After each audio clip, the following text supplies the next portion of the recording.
Can you tell us a little bit about yourself? I am 29 years old.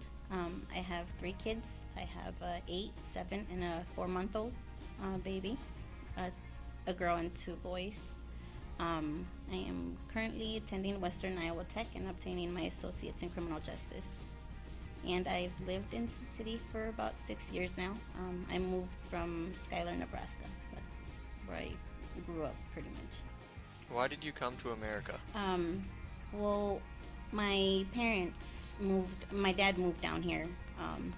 And then he was here for like 2, 3 years. And then after that, my mom stayed back home, which is Guatemala. And then my dad decided to help my mom move to the U.S. So my mom left my brother and two sisters with my grandma. We stayed with my grandma for a while. After she had been here for like 3 years, she ended up paying a coyote money to bring us to the U.S. What brought you to Sioux City? Um, my sisters, my second oldest sister moved down here. She had been here for 10 years. I went to school here back in 8th grade, so I was kind of familiar with the area. And then when my oldest sister moved down here, a little after that, I decided to move down here too. And then my husband was transferred work to Lamar's, so that kind of, moved us to move down here. So How did Americans treat you at first?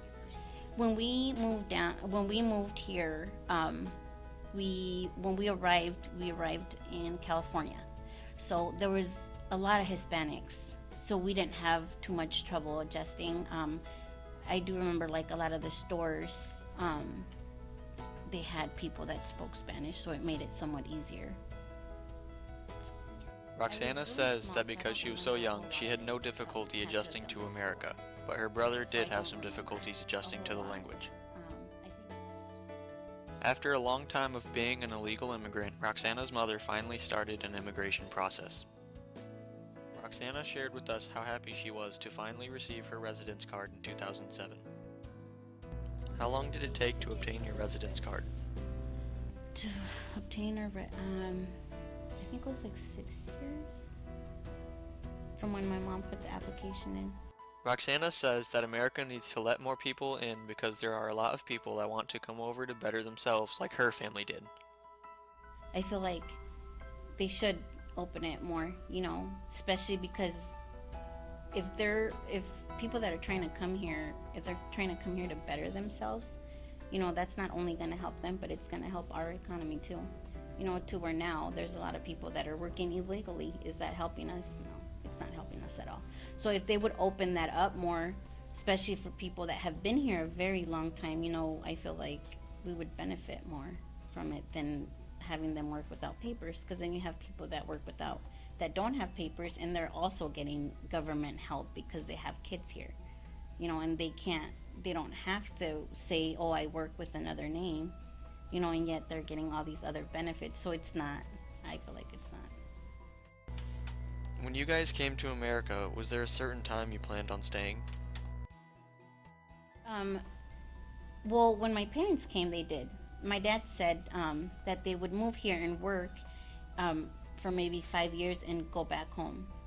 Their intentions wasn't really to stay here. But when my dad came, he saw that, we would have a better future. So that's why he decided to bring my mom. And then that's when my mom was like, well, we just bring you guys here. Just because they saw that there was a lot more opportunities here than back home. Roxana is very proud to share with us all of the things that she has accomplished. The only ones that have a high school diploma would be myself and my brother, the one before me.